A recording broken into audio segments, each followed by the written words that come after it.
Every day, the power goes on. It fuels the people of this great nation and the world. Provides good-paying jobs to millions. Puts healthy food on our tables. Gives our children a better start in life. Knits together our communities and keeps our air, soil, and water healthy for the next generation. That's the power of dairy. For more than 3 decades, one organization has turned on the power, kept the engine humming, united our farmers, processors, retailers, and suppliers in a common goal: to make a difference for dairy. From the halls of Capitol Hill to the White House, from California to upstate New York, from Mexico to China, the International Dairy Foods Association has harnessed the power of dairy to drive economic growth, to open new markets and grow existing ones, to unleash innovation, and to nourish people everywhere with goodness. Spanning more than 450 members, representing all segments of dairy, IDFA empowers our industry today and cultivates the leaders of tomorrow, playing equal parts offense and defense, and fully committed to a healthy, vibrant future for dairy. Advocating to ensure America's dairy companies and communities have the tools and resources they need to innovate and grow. That's IDFA. That's the power of dairy. Let's go.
and gentlemen of IDFA, start your powerful dairy engines. Welcome to the President's Breakfast. Here to keep us on track as we explore the power of dairy is IDFA's Senior Vice President of Regulatory Affairs, Kari Fry.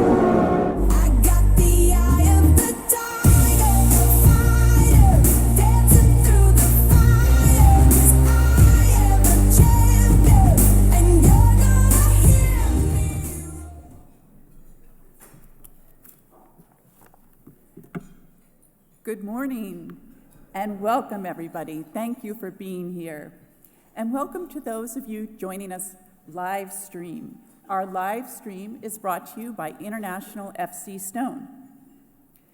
We'd also like to thank the President's Breakfast sponsor, Clarion Lubricants. We're really grateful to all of our sponsors. And now it is my pleasure to introduce Michael Dykes. Many of you already know about his distinguished career in government affairs, also agricultural policy expert and veterinarian. But perhaps you don't know that Michael grew up on a small dairy farm in Kentucky.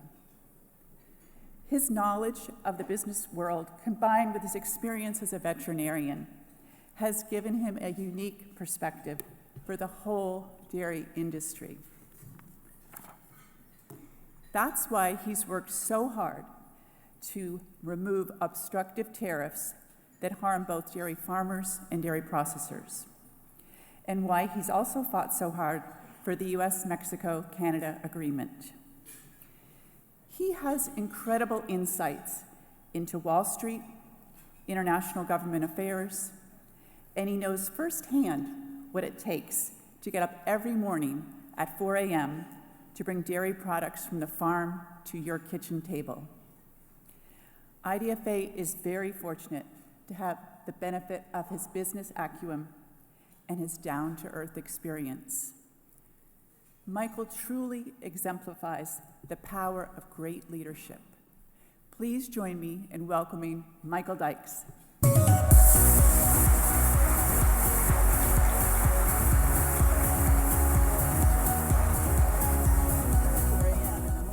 Thank you, Kari. It's not hardly 4 a.m., but maybe it feels like it to some of you. You may have been at the bar a little too long last night. Thank you for being here, and thank you to all of you around the world that are watching via live stream. This morning, it's just wonderful to look out there and see the excitement and the energy, and to see it last night at the receptions. And speaking of last night, did you enjoy last night's speaker?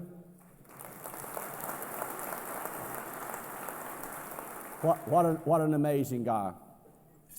You know, the other thing about today in the dairy forum is we have farmers here with us in the audience today. And it all starts with you. It's where the milk comes from.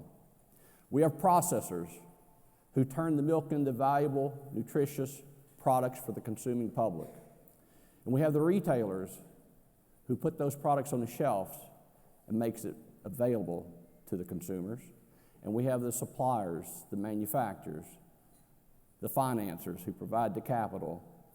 And together, you make up the dairy industry.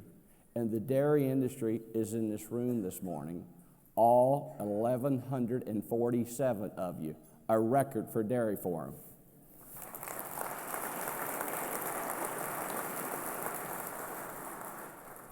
As Kari said, I grew up as a kid milking cows in Kentucky. Spent 6 years with my left arm up the rear end of cows, about 200 times a day. Was involved in the launch of RBST for dairy cows. I absolutely love this industry. It feels like family. It is a wonderful, wonderful industry. But you know, as I reflect from my days of milking cows, and my days of doing rectal exams, and to where we are today, we have seen a lot of change in this industry, a lot of change.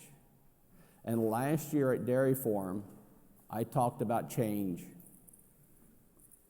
And I don't know about you guys, but I think we've seen a little change in our dairy industry in the last couple, 3 months. significant change. But I also have other news for us. We're going to continue to see change. And we're going to see more change in the next 5 years, in my view, than we've seen in the last 15. So get ready, buckle up, and we need to get ready to embrace change, because it's not just our industry that's changing. And it's not just change, but change is getting faster, coming at us quicker, decisions more nimble. And it's not just our industry, as I said, but our world is changing. We're in a very dynamic time in history with the way things are changing. Let's take just a quick look at some of the changes that are happening in our world. We don't have to think back too many days ago till we were on the brink of what appeared to be the brink of war with Iran. Fortunately, that was averted. 2019 wasn't the best of times for production agriculture on the farm. Prices weren't the best for dairy. If you're in the row crop business, it was wet, tough getting crops planted. For those who fortunately get them planted, early winter is tough getting them harvested. Things weren't easy. We've talked about China and the power of China and the importance of China in our lives and the importance of China to our trade relationships. And we have a lot of protests around the world. Think about Hong Kong, think about Venezuela. So there's change all around us. We're in the midst of impeachment for our 45th president here in the U.S. If there's one thing about the impeachment that I hope all of you noticed, there's 2 drinks for the U.S. senators while they do impeachment. One is water, the other is milk. So at least dairy is getting a mention in all this. Maybe one of the most valuable pieces of it. If we think about our own country, we're at a time of significant partisan bickering. Democrats say it's high noon. Republicans say, no, they're all crazy. It's midnight. Polar opposites. 2020 is a big year for our nation. We have an election coming. All the members of the House of Representatives are up for election. A third of the U.S. Senate is up for election. Many of the states are up for election. We have a census which will determine which states get how many representatives in the House of Representatives. Populations are shifting. They're changing. They're moving. And I say if we look at our country today, most of our food is produced in the red America and consumed in the blue America. So that means that all of us in this room have a tremendous educational opportunity ahead of us. We cannot assume that the folks that are consuming our foods know what we do on our farms, in our processing plants, and in our retail institutions. We have to educate them. We've got to tell them. And that will take the efforts of all of us. So change is also happening, not just in the world, not just in our country, but we've also made changes at IDFA. We've changed our structure, our governance structure. We were 4 entities, 4 separate bylaws, 4 different audits. We've streamlined that to 1 entity, the Executive Council, with 5 segment boards, so that we have a place for everyone in the dairy industry. Fluid milk, cheese, ice cream, yogurt, cultured products, butter, infant formula, ingredients. We've changed our committee structure along with that as well. And thanks to all the members who are participating in our committee meetings. At this year's Dairy Forum and our Economic Policy Committee, we have 60 individuals signed up. We're looking at federal milk marketing order reform. Do you think there's a little interest in that topic, maybe?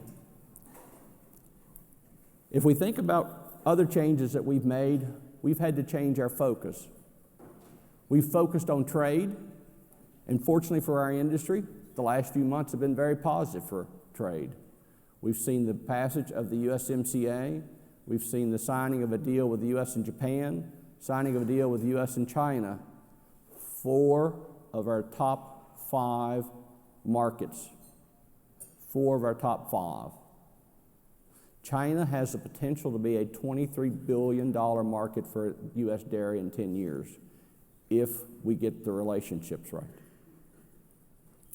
We've been collaborating across the industry.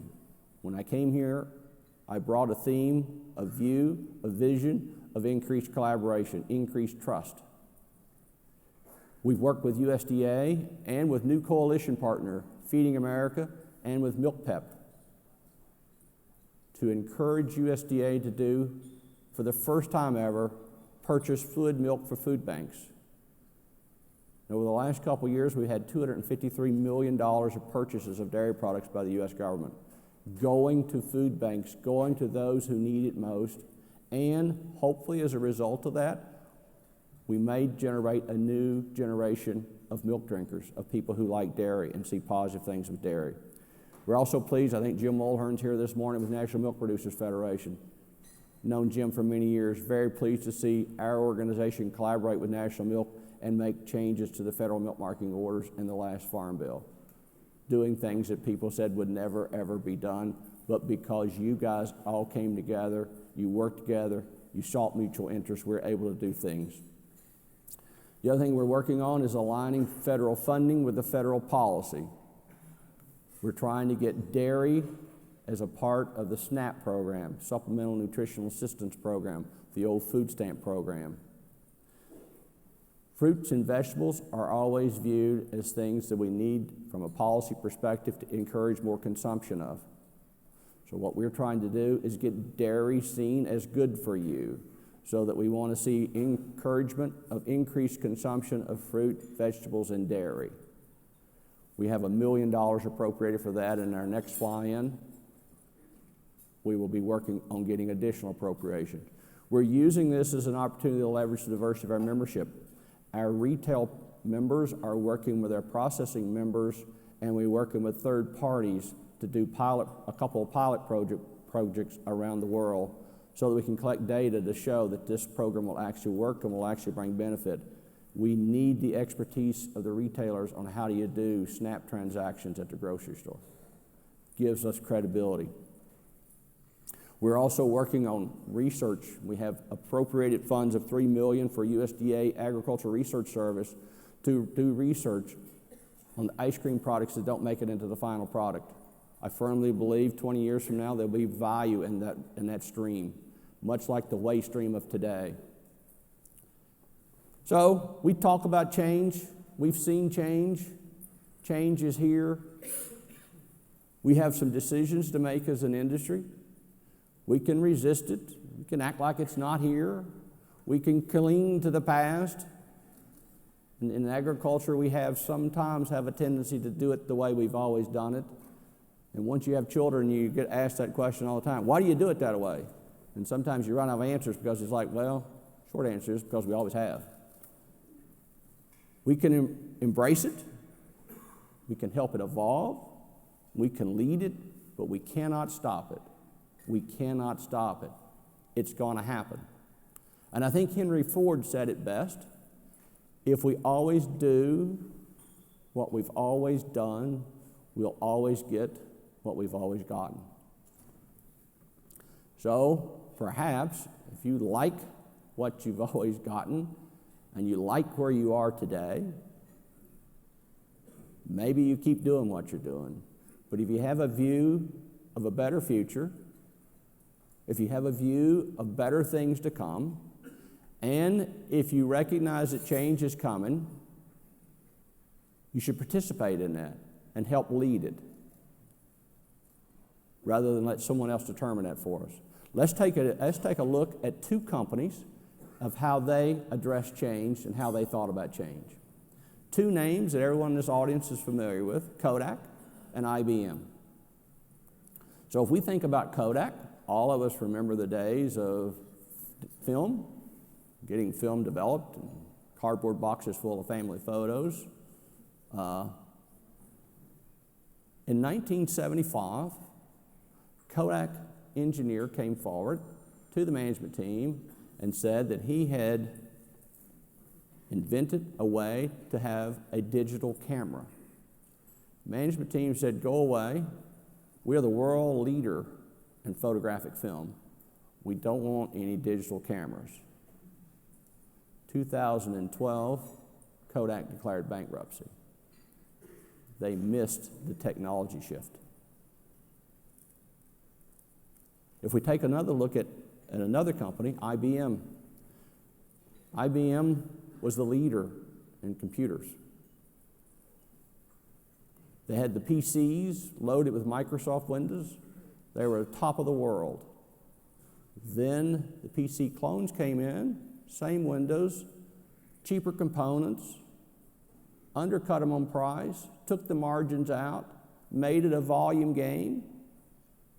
And in 1993, IBM declared at that time the largest corporate loss of any corporation at $8 billion. So they had to ask themselves, what business are we in? What's our future? And what change do we need to make? So they abandoned the PC, purchased IT service companies, and became a solutions provider.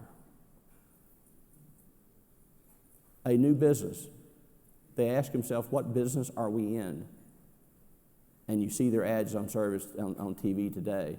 So they're helping people collect data, analyze data, make decisions from the data. So, change is here. We see its power in these example of these two companies. We see what happens when you embrace it. We see what happens when you don't embrace it. We need to lead it. We need to get in front of it. We need to help determine our future. Our dairy industry, too, is evolving. We're undergoing change. Everyone in this room knows it. We were, still are, will be a gallon of milk wrapped in plastic with a different color lid. We talked about that at dairy farms a few years ago. But we got to think beyond the jug of milk to other things. We've used whey protein. We've done the whey protein bars. We're now coming with protein. If you look at the buckets on each of your tabletops, I think you'll see protein, protein, protein. We think a glass of this new drink, it's a fruity smell it's found in a lot of gyms, has as much protein in it as one of the bars, as much protein in it as a glass of the milk. These are different futures for some people in the room, and for the foreseeable future always will be. We'll also see new products emerge, and again, you're seeing that. So if we take a little deeper dive at our dairy industry, I'm going to just show you a few of the examples. There are many. The refrigerator out front has many, the tables have many, and there are many, many, many, many more I could do. With new technology of filtration, we're doing twice the protein, half the sugar, extended shelf life. Value-add products. We have another new one on the chocolate milk front. Lower sugar, aluminum can, shelf stable. We're seeing companies embrace the disruption with a blend of animal protein, dairy protein, and plant protein. Notice the focus on calories and protein. We're seeing other changes in our ice cream and embracing the low carb of consumers. Cottage cheese with flavors, different flavors in our yogurts, different ways to present cheese. We have balanced breaks, mixing cheese with nuts and fruits, trying to find more occasions to consume dairy. We're seeing an increased marketing focus on our cheese through Costco with the different cheeses in the cheese flight. And this last year was a great year for U.S. dairy. Rogue River Creamery Blue Cheese won the World Cheese Contest, World Champion Cheese. So we are no longer just a major exporter of cheese, we are also a leader in cheese, high-value cheese. A great IDFA member doing a great job, and I've talked to the company, and their company has exploded. The world's been turned upside down since they won the World Cheese Prize. Amazing what these kinds of things do. No longer are we second place to our European neighbors. We can hold our heads high with quality products. It is for this reason that I'm a believer that we have a very good story to tell. And we've been working to tell the story, especially in the last few weeks, as the media wants to paint the story with the changes that we've seen in the fluid milk category, that our dairy is dying. and that things are horrible for the U.S. dairy industry. Don't believe that's true, and we're trying to get the story out there.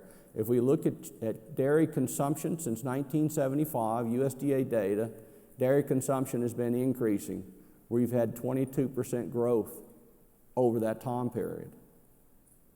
Some of the reporters will say, yeah, that's true, Dykes, but, well, I tell you what, the last decade's not been too good for you. Well, it's not true either. We're doing well in the last decade. So why do we see this? I asked myself the other day, why do we have such a hard time convincing these guys of this, and why are they so set on writing these stories? And I think part of the issue here is the way we are consuming our dairy is changing. And for most reporters, they see dairy as a glass of milk that you drink. So if we're drinking less, then dairy must be dying. Dairy must be going in the wrong direction. But as you can see here, we're consuming our dairy in other ways. We're eating more of our dairy. We're drinking our dairy as yogurts. What's driving this change? The consumer. And that's one thing that I think our industry is coming around to recognizing, is the consumer is our boss. We all have the same boss. We all work for the same person.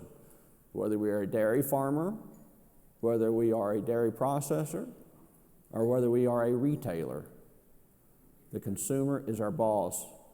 And these guys are changing on us. They change their eating habits. We talked last year about cereal consumption going down and how milk came along for the ride. We don't sit and eat breakfast like we used to. We don't have 2 eggs and bacon and a glass of milk. Or then we move to a bowl of cereal. Now we're grabbing something, we can run out the door, eat it, drink it while we're driving. So if the consumer is our new boss, like in any place, we have a new boss, one of the first things we want to know is, what does our boss want? What is our boss like? So we know that consumers, from research, value health and wellness, especially in terms of cardiovascular health and weight maintenance. Bless you. It's a sign you're growing. They're going for low carb. And you can see as an example, we have that on the table. They're going for higher protein. You see that as well in our products. And the beauty of those things is dairy has a great story to tell. We are a protein product. We can appeal to those consumers. Affordability and safety. Safety is absolutely paramount.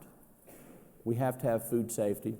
And I can say with all sincerity, from visiting well over 100 of our IDFA processor members, you each and every day work diligently to make sure you're putting the safest product out there for the consuming public. An extraordinary effort on safety. We got to continue that. And affordability.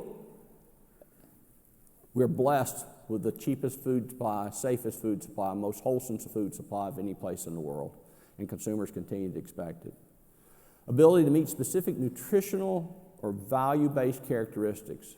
Value-based characteristics, a little tough to define, but consumers want to consume food with a story. It's more than just nourishment. Where did my food come from? How far did it travel? What kind of farm did it come from? Did they care for their animals? Did they do it in a sustainable way? I want no red meat. I'm a vegan. I want GMO free. I want no pesticides. I want no growth hormone. There's lots of things that different segments of our consuming population want.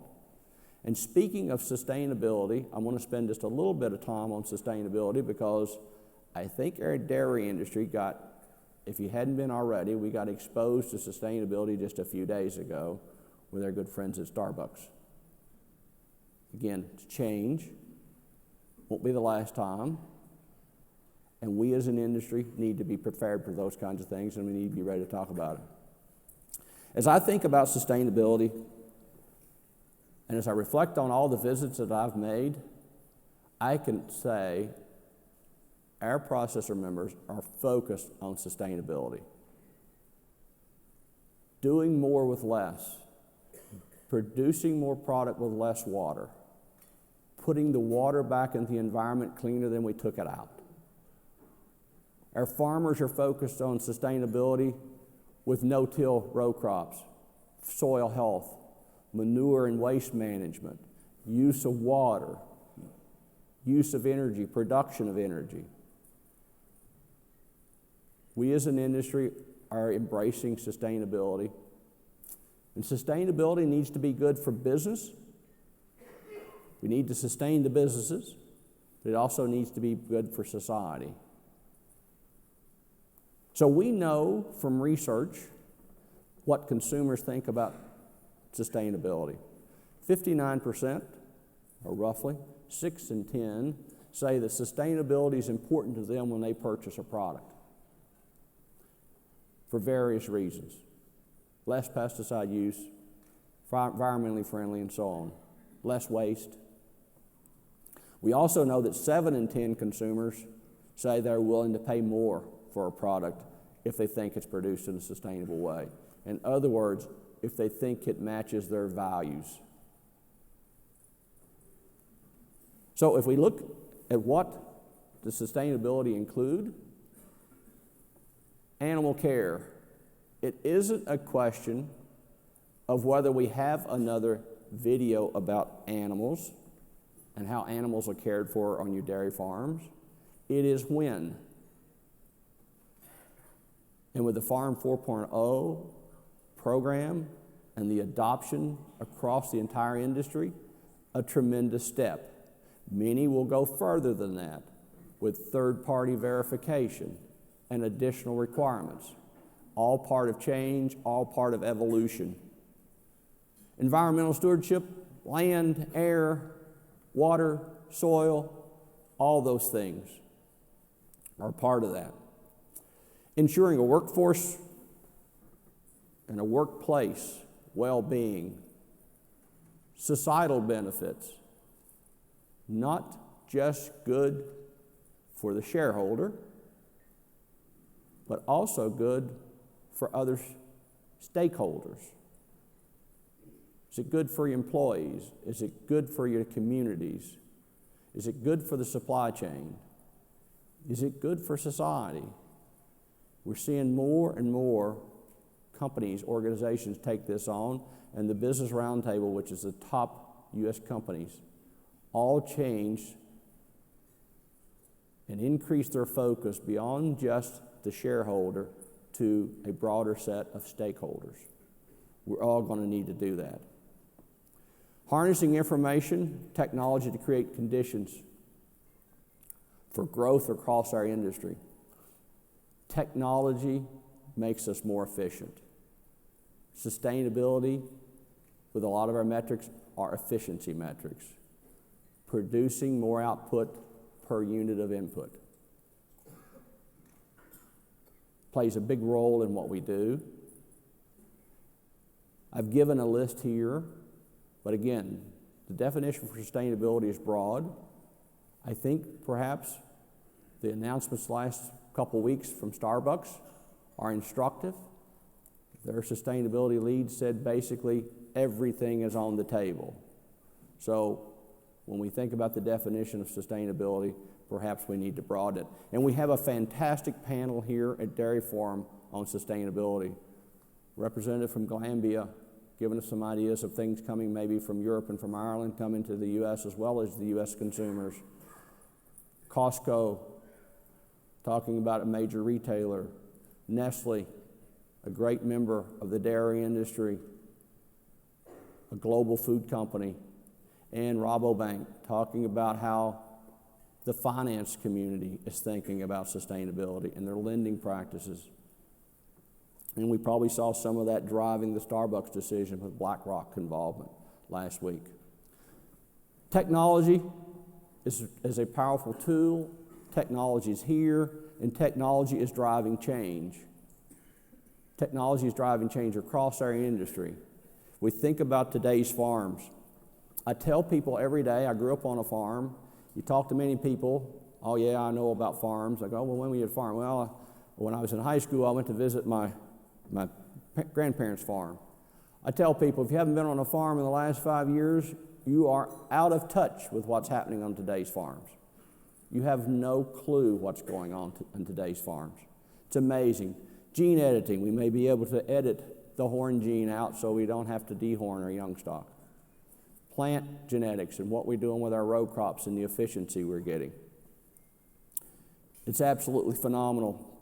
Talked to a dairy farmer the other day, told me that he only keeps replacement heifers from his first and second lactation cows. And I said, oh, why is that? He said, well, because the genetics of the third lactation are outdated. Think how fast that's happening. We also see technology on the farm in the terms of robotic milkers. We're doing more with less labor. We all know the issues with labor. So, as a result of technology on the farm, what's that done for us? An amazing story to tell. Basically, we produce twice as much milk with half as many cows in the last 50 years. A tremendous story. Twice as much milk, half as many cows. If we look at the production of the U.S. dairy cow today, about 23,000 pounds per cow per year. So some people will say, well, Dykes is pretty good, man. We probably won't do much better than that. So what will this look like in the next 50 years? I don't know, but I'm a believer it'll look much better. Why do I say that? What basis do I have to say that? Well, we know what the capability of one cow is. The world champion milk producing cow in Wisconsin produced 78,170 pounds per year. So we've got a little ways to go from 23,000 to 78,000. So I'm a believer this will continue. Not only is this an efficiency story about milk production, we also have a great story to tell in terms of environmental impact. The last 30 years, we're producing 50% more milk with 9% less carbon emissions. You, as an industry, are doing great things. Technology is not just on the farm, technology is also going through our processing industry. I am a firm believer that we are in the midst of a digital transformation. The use of technology to collect data. As the price of sensors get lower, we'll have more sensors in more places. We'll collect more data. As our computing power increases, when we move from 4G to 5G, we will be 100 times faster and 1,000 times more volume. 100 times faster, 1,000 times more volume. Other industries are already doing digital transformation. We are getting there. I've talked to some of you who have looked at making these moves for 3 times already. But as the cost of sensors and computing power gets lower, more and more people will be doing this. We'll use data, we'll use analytics, we'll have algorithms, we'll have machine learning. We already have some machine learning. Land O'Lakes has driverless trucks that's already made deliveries. That's machine learning. We'll write algorithms to help make decisions. We'll have data that will help us to understand the last time we had a positive detect of a pathogen in a finished product, these thousands of variables were lined up. We'll be notified that those variables are lining up now. Go take a look at things because it looks like what happened 10 years ago when we had a pathogen in a finished product. Imagine what capabilities that gives you. Imagine the efficiency that gives you. And we'll be continuing to produce more with less. We'll be doing it in a sustainable way. And as we do that, that means we're going to need to look at our markets, and we're going to need to embrace global markets. Dairy farmers are the absolute best I've ever seen at reading market signals. Because when price is down, what do dairy farmers do? They produce more milk. I hear some of you are already laughing. When prices are up, what do dairy farmers do? They produce more milk. What do we think dairy farmers are going to do in the future? Produce more milk. If we look at our exports, we're fairly new in the export world. We've only been doing it about 2 years. But we'll have to look at global markets because, yes, dairy farmers are going to produce more milk.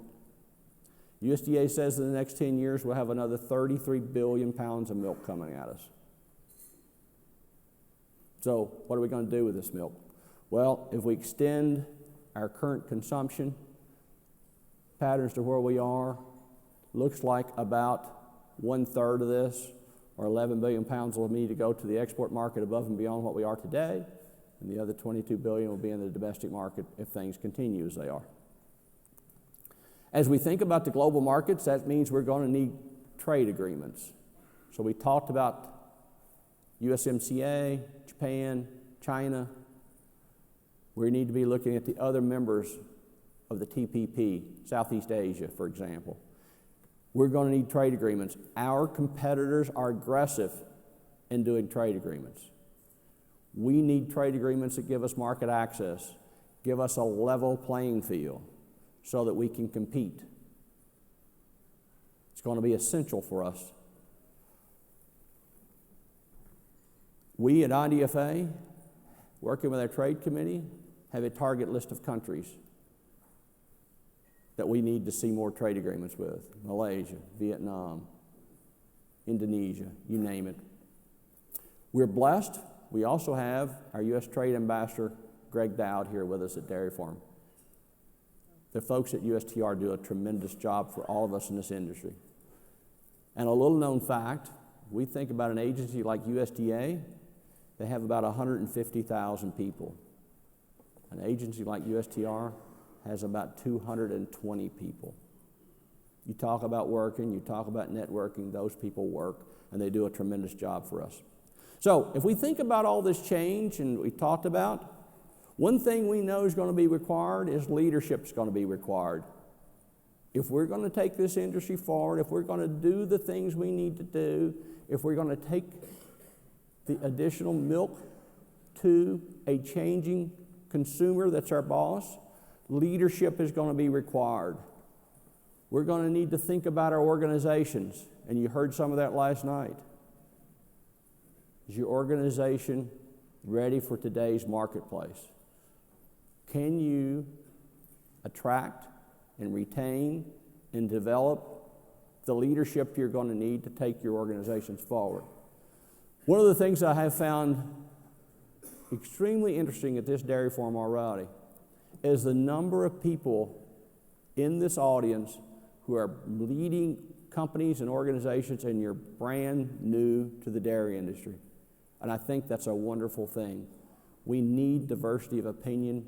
We need new perspectives. We need learnings from other organizations and other industries. And I'm a firm believer that people are going to be at the center of what we do and how we lead this change.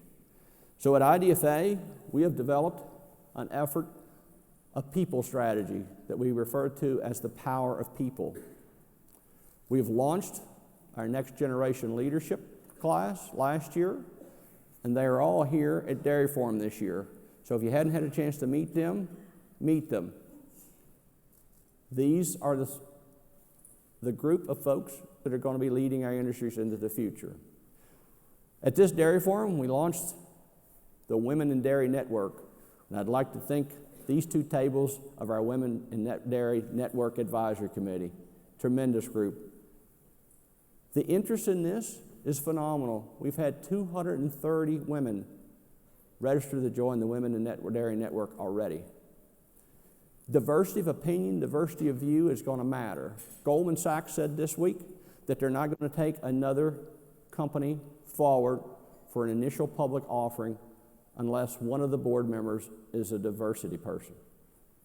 Diversity of gender, diversity of sexual orientation, diversity of color. We need to be ready to embrace those changes. The other thing we have is the power of people. We're very excited about this. This will be in October. The program's put together. We're working with two tremendous partners. McKinsey, helping us think through organizational structures of organizations into the future. And Egon Zehnder, helping us think through the people, the individuals, talent, development, leadership skills. So you'll be hearing more about these. You have flyers at your tables, etc. So I've talked about change, but maybe in preparing to close, change is here. Are you ready for it? It's not something that we talk about that happened in the past. It's here. So if we know it's here, next question we'd have is, how do we embrace it? How do we react to it? And I think there are a few ways. We need to innovate to evolve. We all need to help our industry evolve. It's going to take capital. It's going to take research and development. And our industry is innovating. We need to ask ourselves the questions of, do we have the policies in place with our pricing systems, with our regulatory systems, to incentivize and encourage the innovation that we need in this industry? We need to be ready to take bold risks. We need to think in new ways. We need a diversity of opinion, a diversity of perspective, a diversity of experience and background from other industries. We're going to need to build coalitions with new allies. We can no longer rely on just agriculture going and telling people how wonderful we are, and they'll say, oh God, thank you for telling me, I had forgotten how wonderful you are. That's not going to work for us. We're going to need to be transparent. We're going to need to be prepared to respond to increased public scrutiny if we're going to maintain our license to operate or our freedom to operate. We're going to have to diversify our product array. We're going to have to ask ourselves, what business are we in? We do not want to be the next Kodak. We need to ask those tough questions, and we need to be prepared to answer them. And like all of our experiences, a lot of times when we get asked a question, we know the two answers to it. The one is, what does our team want to hear? And the other one is, what is the truth, and what do they need to hear for our own benefit? And, as I said before, we got to expand our markets, not just globally, but domestically and globally. So, the power of dairy, the theme of this year's conference. As I close, we talked about changes here. We've talked about how do we embrace it. The next big question is, who's going to do that? Where is the power of dairy? Where's it going to come from? And I would say, without a doubt, that the power of dairy is in you. Each and every one of you in this room, all 1,147 of you. It's your time to step forward. I hope you leave this dairy forum having learned new things, new approaches. I hope you leave this dairy forum excited about the future and ready and willing and exercised about unleashing the power of dairy. Thank you very much. You have my commitment. I will work with you, and I firmly believe that together we are making a difference for dairy. Thank you very much.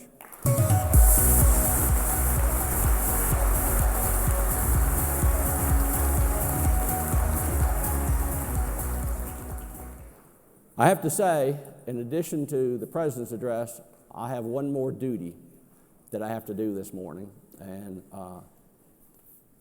as in all organizations, sometimes these things are easy and sometimes they're more difficult. But this morning is an exciting time, and I want to take just a minute to recognize our Senior Vice President of Regulatory Affairs, Kari Fry. She's been serving our association and you as members of this industry for over 2 decades. She's led our association's regulatory team on food safety, food labeling, standards of identity, anything and everything related to regulatory matters with food. She's been active on both the domestic and the international front, chairing the U.S. affiliate to the International Dairy Federation, advising delegations on codex standards. Her work's been published in journals, textbooks, and her expertise and experience has been invaluable to our membership and to our colleagues at IDFA. Now, Kari has earned the opportunity to retire. I cannot express enough gratitude for all the wonderful things Kari's done. And although I'm pleased for her and I wish her the best, we'll miss her. So here's a brief video that I think tells the great story of Kari Fry.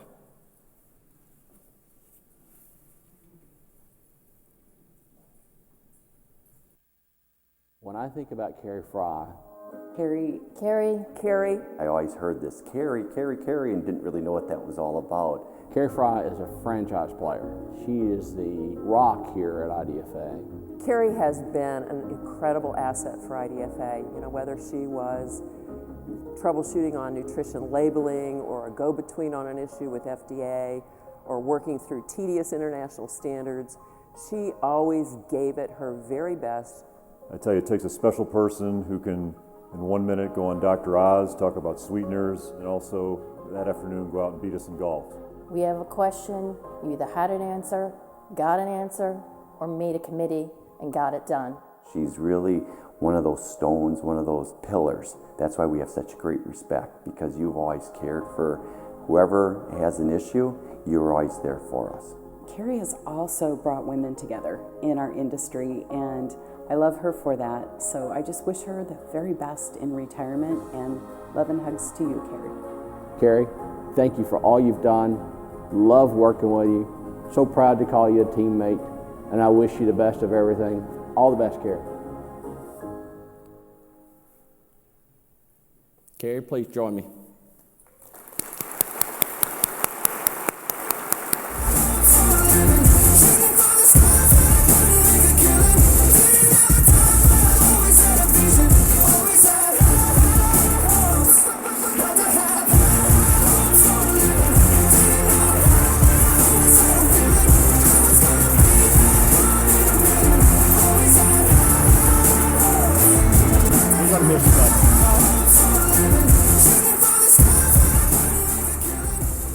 Wow.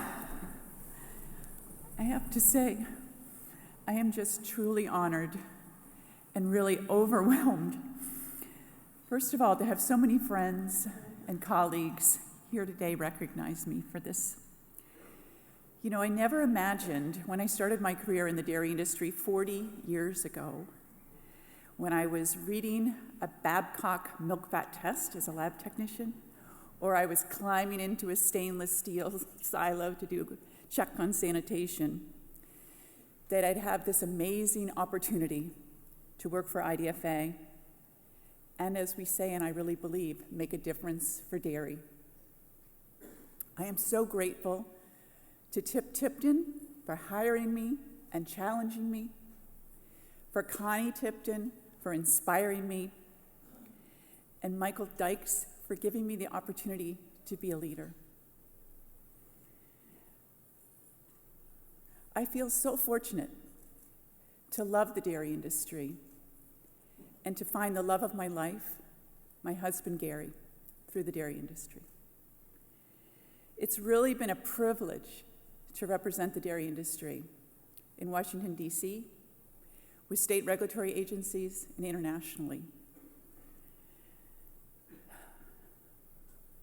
I want to thank everybody, all of you, for helping me follow my dreams, being able to teach, being able to share things, help the industry, and I truly love dairy.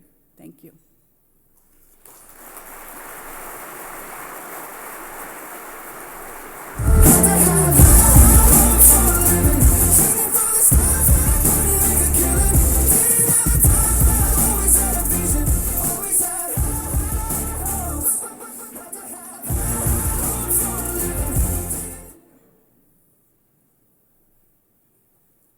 Ladies and gentlemen, please welcome the Senior Director of International Affairs for the International Dairy Foods Association,